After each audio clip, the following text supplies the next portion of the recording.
नमस्कार. Eicher medical counselling centre मध्ये तुमचं स्वागत आहे.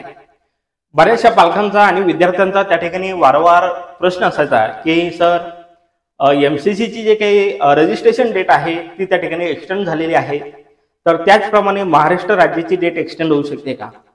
त्याचप्रमाणे महाराष्ट्र राज्यामध्ये काही बीएमएस कॉलेजवर त्या ठिकाणी बंदी आलेली आहे. ते कोणते कॉलेजेस आहे, कोणत्या जिल्ह्यामधील आहे, ही माहिती या व्हिडिओमध्ये बघायची आहे.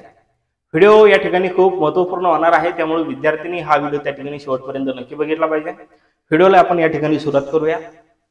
फर्स्ट रजिस्ट्रेशन विषयी आपण या ठिकाणी बघणार आहोत की महाराष्ट्र राज्याची जे काही रजिस्ट्रेशनची लास्ट डेट आहे ती त्या ठिकाणी 30 जुलै दिलेली आहे. एमसीसीनं शेड्यूल रिवाइज केलेला आहे. रजिस्ट्रेशनची डेट जी आहे ती त्या ठिकाणी एक्सटेंड करण्यात आलेली आहे. महाराष्ट्र राज्याच्या सीईटी सेलची तुम्ही जर आताच्या टाइमपर्यंत जर त्या ठिकाणी वेबसाईट चेक केली तर त्या ठिकाणी कसल्याही प्रकारचं एक्सटेंड साठी अजूनही त्या ठिकाणी शेड्यूल आलेलं नाहीये किंवा रिवाइज शेड्यूल त्या ठिकाणी आतापर्यंतही आलेलं नाहीये.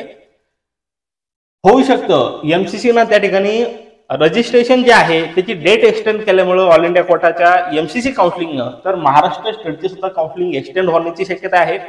रजिस्ट्रेशन त्या ठिकाणी एक्सटेंड होऊ शकतात.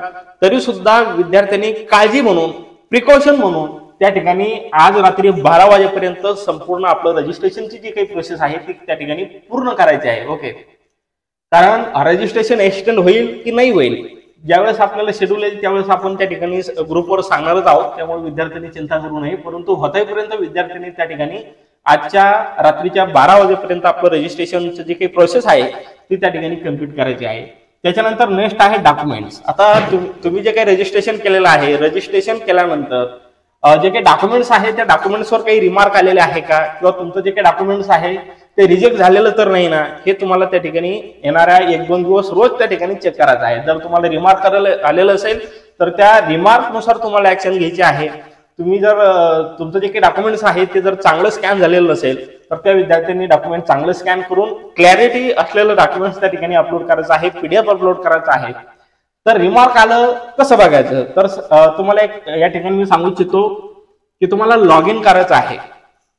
त्या ठिकाणी लॉग इन साठी तुम्हाला त्या ठिकाणी तुमचा ईमेल जो काही रजिस्ट्रेशन करता वेळी तुम्ही त्या ठिकाणी टाकलेला आहे आणि पासवर्ड, या 2 गोष्टी त्या ठिकाणी तुम्हाला टाकावं लागणार आहे. साइन इन केल्यानंतर जेवढे काही तुमच्या समोर स्टेप येणार आहे, लास्ट स्टेप जी आहे ती तुम्हाला बघायची आहे. डॉक्युमेंट्स ती कम्प्लीट आहे की इनकम्प्लीट आहे. जर कम्प्लीट असेल तरी सुद्धा त्या ठिकाणी तुम्हाला बघायचं आहे डॉक्युमेंट जे काही सिरियल तुमच्या कॅटेगरीसाठी दिलेली आहे त्या डॉक्युमेंट समोर त्या ठिकाणी रिमार्क आलेला आहे का रेड कलरनं. जर रिमार्क आलेलं असेल तर तुम्हाला ते डॉक्युमेंट्स त्या ठिकाणी नव्यानं अपलोड करावं लागणार आहे. ओके, त्याच्यानंतर रिवाइज शेड्यूल होईल का? खूप सारख्या पालकांचा त्या ठिकाणी प्रश्न आहे की सर महाराष्ट्र राज्याचे जे काही शेड्यूल आहे तो रिवाइज होऊ शकतो का, किंवा रजिस्ट्रेशन जी डेट आहे ती त्या ठिकाणी एक्सटेंड होऊ शकते का? आतापर्यंत तरी त्या ठिकाणी सीईटी सेलवर कुठली अपडेट त्या ठिकाणी आलेली नाहीये. होऊ शकतं आज रात्री उशिरापर्यंत किंवा त्या ठिकाणी उद्यापर्यंत त्या ठिकाणी रिवाइज शेड्यूल त्या ठिकाणी येऊ शकतो. चान्सेस आहे, कारण ऑल इंडियाची जे काही रजिस्ट्रेशन डेट आहे ती त्या ठिकाणी एक्सटेंड झालेली आहे आणि त्या कारणानं जे काही महाराष्ट्र राज्याची जी काही प्रोसेस आहे ती सुद्धा त्या ठिकाणी लांबणीवर पडण्याची शक्यता आहे. त्याच्यानंतर हॉट आफ्टर रजिस्ट्रेशन. आता रजिस्ट्रेशन झालंय, नेक्स्ट काय? तर रजिस्ट्रेशन झाल्यानंतर पुढची जी काही प्रोसेस आहे ती प्रोसेस आहे बेटा तुमची एसएमएल लिस्ट त्या ठिकाणी येणार आहे. ओके, आता सध्याच्या शेड्यूल नुसार एसएमएल लिस्ट त्या ठिकाणी 2 ऑगस्टला येणार होती. आता ती होऊ शकते, पुढे ढकलू शकते जर रिवाइज शेड्यूल त्या ठिकाणी झालं तर. आणि एसएमएल लिस्ट आल्यानंतर नेक्स्ट स्टेप असते चॉईस फिलिंग. कॉलेजचे जे काही प्रेफरन्स आहे तुम्हाला त्या ठिकाणी निवडायचे आहे, कॉलेज निवडायचे आहे तुमच्या रँकिंगनुसार, तुमच्या सोयीनुसार. आता बरेचसे विद्यार्थी आहेत चांगला स्कोर आहे, जवळचं कॉलेज पाहिजे, ते विद्यार्थी जवळचं कॉलेज टाकू शकतात, किंवा ज्या विद्यार्थ्यांना टॉपचं कॉलेज पाहिजे असे विद्यार्थी त्या ठिकाणी त्यांच्या सोयीनुसार कॉलेज त्या ठिकाणी निवडू शकतात. त्यांच्या स्कोरनुसार, त्यांच्या कॅटेगरीनुसार, कॅटेगरी बेनिफिट कोणत्या कॉलेजला कसा आहे त्यानुसार तुम्ही त्या ठिकाणी कॉलेज निवडू शकता. त्याच्यानंतर महाराष्ट्रामध्ये काही कॉलेज बॅन झालेले आहेत. त्याच्यापैकी महेश आयुर्वेद कॉलेज बीड हे कॉलेज आहे. त्याच्यानंतर नेक्स्ट कॉलेज आहे DS नाईक धुळे, आणि थर्ड कॉलेज आहे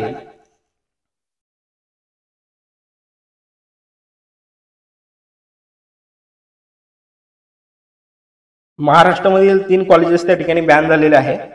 त्याच्यामध्ये DS नाईक धुळे जे कॉलेज आहे हे सुद्धा त्या ठिकाणी बॅन झालेलं आहे.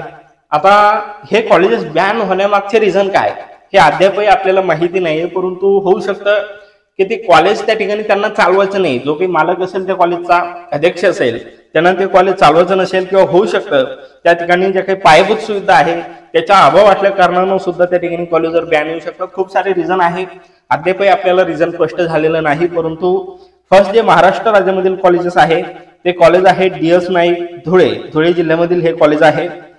आणि लेटर ऑफ स्टॉपेज LOS ज्याला आपण म्हणतो ते आलेलं आहे 29 नोव्हेंबर 2024. ओके. त्याच्यानंतर महाराष्ट्र राज्यातील दुसरं कॉलेज आहे Ganga education society ayurvedic medical college, Ganga hospital building, Kolhapur जिल्ह्यामधील हे कॉलेज आहे. त्याच्यानंतर याचं जे काही लेटर ऑफ स्टॉपेज आहे LOS हे त्या ठिकाणी 29 नोव्हेंबर 2024 याच दिवशी त्याला लेटर ऑफ स्टॉपेज त्या ठिकाणी आलेला आहे. त्याच्यानंतर महाराष्ट्र राज्यातील तिसरं कॉलेज आहे रत्नदीप आयुर्वेद मेडिकल कॉलेज, जामखेड, अहिल्यानगर जिल्ह्याचं हे कॉलेज आहे. या कॉलेजमधील जे विद्यार्थी आहेत दुसऱ्या कॉलेजला त्या ठिकाणी ट्रान्सफर करण्यात आलेले आहे. ज्या मागच्या काही वर्षातील 1-2 वर्ष जे काही ऍडमिशन झालेले आहेत त्या कॉलेजमध्ये या कॉलेजचे विद्यार्थी दुसऱ्या कॉलेजला ट्रान्सफर करण्यात त्या ठिकाणी आलेले आहे. याचं जे काही लेटर ऑफ स्टॉपेज आहे हे 25 नोव्हेंबर 2024 ला आलेलं आहे. त्याच्यानंतर महाराष्ट्र राज्यातील नेक्स्ट कॉलेज आहे महेश आयुर्वेद कॉलेज, आष्टी, बीड. ओके. जे की 1-2 वर्षापूर्वी मला वाटतं नवीन आलेलं हे कॉलेज आहे. आणि हे जे काही कॉलेज आहे या कॉलेजला सुद्धा लेटर ऑफ स्टॉपेज त्या ठिकाणी 27 मार्च 2025 ला लेटर ऑफ स्टॉपेज त्या ठिकाणी आलेला आहे. आता हे जे काही 4 कॉलेजेस आहे महाराष्ट्रामधील ज्या कॉलेजेसवर त्या ठिकाणी बॅन आलेला आहे याचं रिझन अजूनही त्या ठिकाणी स्पष्ट झालेलं नाही. परंतु विद्यार्थ्यांनी त्या ठिकाणी या गोष्टीकडे लक्ष द्यायचं आहे की हे कॉलेजेस त्या ठिकाणी बॅन झालेले आहे. त्याच्यानंतर ज्याही विद्यार्थ्यांना आमच्याकडे काउन्सिलिंग जॉईन करायची असेल, आता जवळपास आमचे जे काही सीट आहे काउन्सिलिंग साठीचे ते फुल झालेले आहे. आणि ज्याही विद्यार्थ्यांना आमचा पेड ग्रुप जॉईन करायचा असेल तो काउन्सिलिंग जॉईन करायचे असेल, कारण रजिस्ट्रेशन तर जवळपास आता संपलेले आहे. परंतु ज्याही विद्यार्थ्यांना फॉर्म स्वतः भरायचे, फक्त गायडन्स पाहिजे किंवा आमचा पेड ग्रुप जॉईन करायचा असेल ज्यावर सर्व इन्फॉर्मेशन त्या ठिकाणी येते, त्यासाठी या नंबरवर विद्यार्थ्यांना त्या ठिकाणी कॉल करायचा आहे. त्याचप्रमाणे येणाऱ्या काही दिवसामध्ये आपण त्या ठिकाणी आणखी काही त्या ठिकाणी आपण काउन्सिलिंगसाठी स्टुडंट घेण्याची शक्यता आहे. ज्यावेळेस घेणार आहोत त्यावेळेस तुम्हाला त्या ठिकाणी व्हॉट्सअप ग्रुपवर जॉईन सांगणारच आहोत. तर विद्यार्थ्यांनी त्या ठिकाणी आमचा जो काही डिस्क्रिप्शन मध्ये व्हॉट्सअप ग्रुपची लिंक दिलेली आहे ती त्या ठिकाणी क्लिक करून त्याच्यावर त्या ठिकाणी आमचा ग्रुप जॉईन करायचा आहे, जेणेकरून येणारे अपडेट तुम्हाला त्या ठिकाणी भेटेल. तर जे काही रजिस्ट्रेशन आहे ते आजपर्यंत तुम्ही कंप्लीट करून घ्यायचे आहे. डॉक्युमेंट विषयी खूप इम्पॉर्टंट हा पॉईंट आहे की विद्यार्थ्यांनी त्या ठिकाणी लॉग इन करून ईमेल आणि आपला पासवर्ड त्या ठिकाणी टाकून डॉक्युमेंट्स आपलं रिजेक्ट झालं का हे त्या ठिकाणी बघायचं आहे. जर रिजेक्ट झालेलं असेल तर नव्यानं त्या ठिकाणी तुम्हाला डॉक्युमेंट्स अपलोड करणं गरजेचं आहे. रिवाईज शेड्यूल होईल का हे आपल्याला आज रात्री उशिरापर्यंत किंवा उद्यापर्यंत त्या ठिकाणी कळणार आहे. त्याच्यानंतर रजिस्ट्रेशन झाल्यानंतर SML लिस्ट येणार आहे आणि SML लिस्ट आल्यानंतर त्या ठिकाणी महाराष्ट्र राज्याचे MBBS BDS या कोर्ससाठी त्या ठिकाणी चॉईसलिंग चालू होईल. आणि महाराष्ट्रामधील 4 BMS कॉलेजेस जे आहेत 2025 साठी त्यांच्यावर बॅन आलेला आहे. त्याच्यानंतर ज्या विद्यार्थ्यांना काउन्सिलिंग करायचे असेल त्यांनी त्या नंबरवर त्या ठिकाणी कॉल करायचा आहे. व्हिडिओ आवडल्यास व्हिडिओला लाईक करा, चॅनलला सबस्क्राईब करा आणि गरजू मुलांना हा व्हिडिओ त्या ठिकाणी शेअर करा. या ठिकाणी आपण थांबूया. धन्यवाद.